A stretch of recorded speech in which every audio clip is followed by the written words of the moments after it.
Hi everyone. So welcome to our next video. In last video we discussed about how to create your profile and get into the BC PNP portal.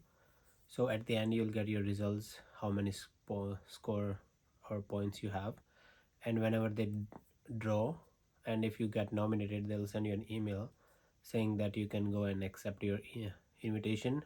You have the option to accept or reject the invitation, but if you do accept the invitation, so in this video we're going to discuss about what are the things you should keep in mind and how much time it take normally, and how much it's going to cost you to apply your PR. So let's get started.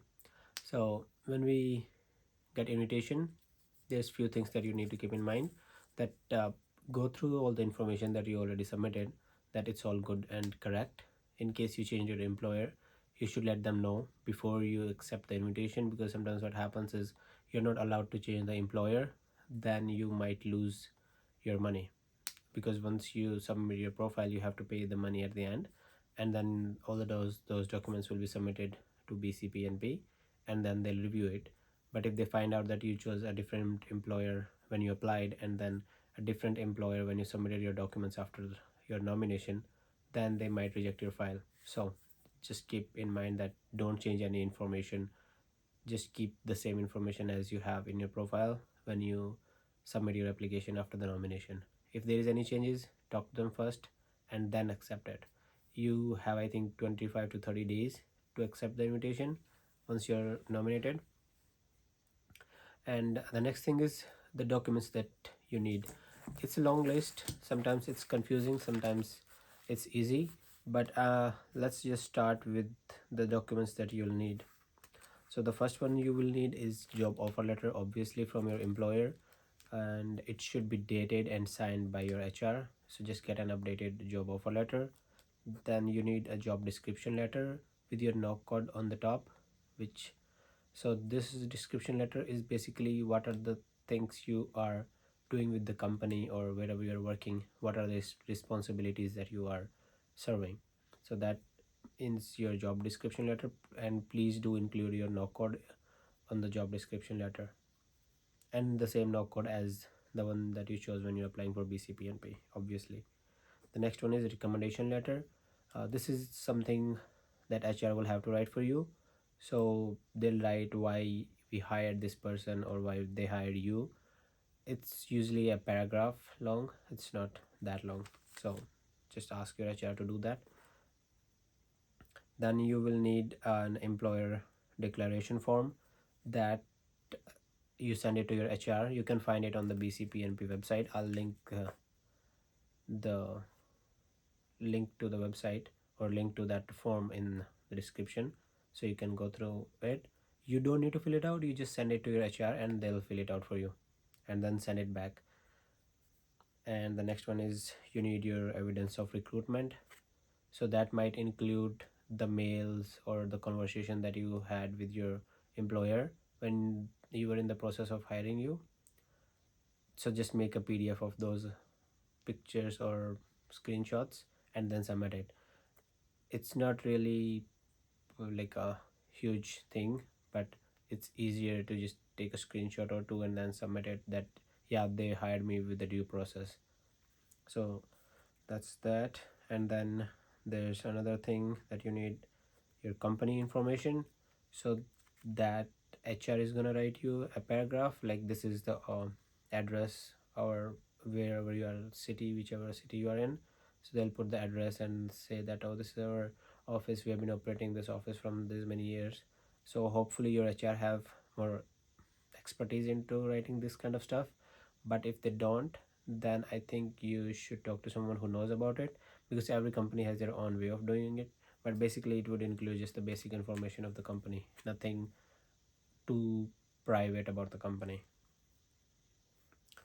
Then there's three more things. These are mostly related to your business. So the first one you would need is a business license, which is a municipal, issued by the municipal or municipal city of that where your office is.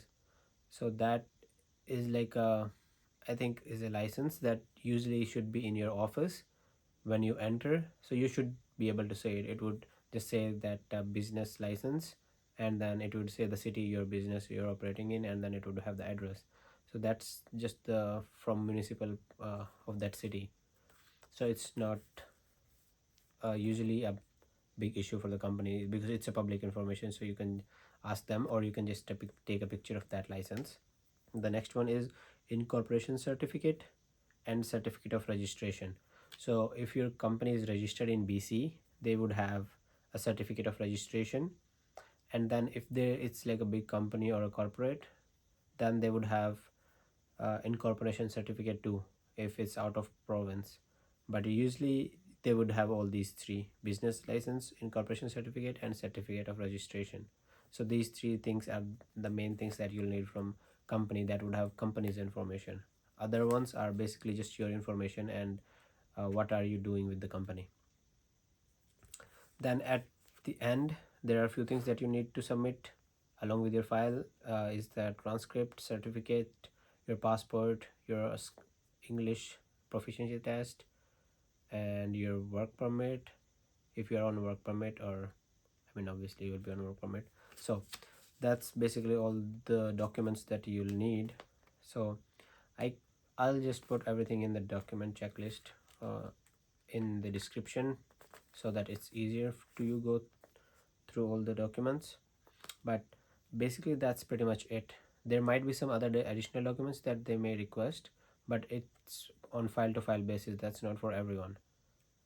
And now let's move on to the cost of how much it's going to cost you. So let's just start with BC PNP fee, which is I think right now it's 1150, but they're increasing it to 1475 from next month. So let's just call it as $1,500. Then you'll need to complete your PCC if you are living in another. Uh, if it's from India, I think it's $150. So I'll count it as 150 for everyone, because everyone has to do the PCC. It's police clearance certificate that you'll need to submit with your IRCC file. For BC PNP, I don't think so you'll need a PCC, but for IRCC you will need a PCC from your country. That's going to cost you $150. Then you'll need passport photos. So just make sure that you follow the guidelines for your passport photo. I'll add the link to where you can find them, but usually it's 2x2 and white background photo. So you just go to a store and they'll click a picture, and you can use the digital copy or the physical copy, whichever you choose. That's going to cost you about $50. Then at the end you will need to pay IRCC fee too. That would be around $1,200. So all in all, it will cost you about $3,000 to just to apply for your PR.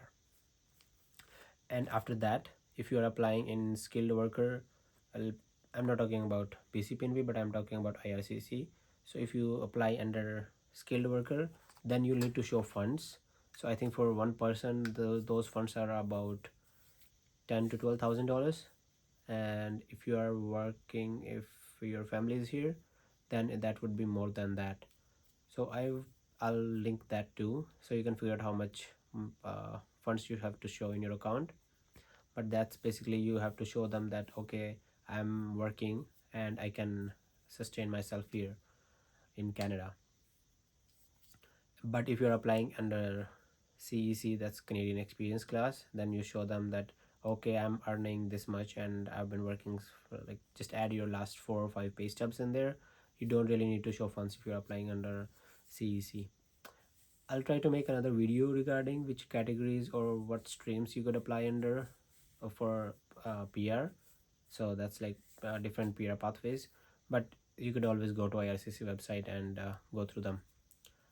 But that's pretty much it for your BC PNP. And once you submit all these documents, it would take about 5 to 6 weeks for them to give like a certificate to you. If you're applying for non-express, they'll send you a certificate, but if you're applying for express, then they'll send your file directly to your IRCC portal, and then from there you accept or you reject. You have that option. So yeah, that's pretty much it for BC PNP. And let me know what do you think about this video. Thank you so much for watching.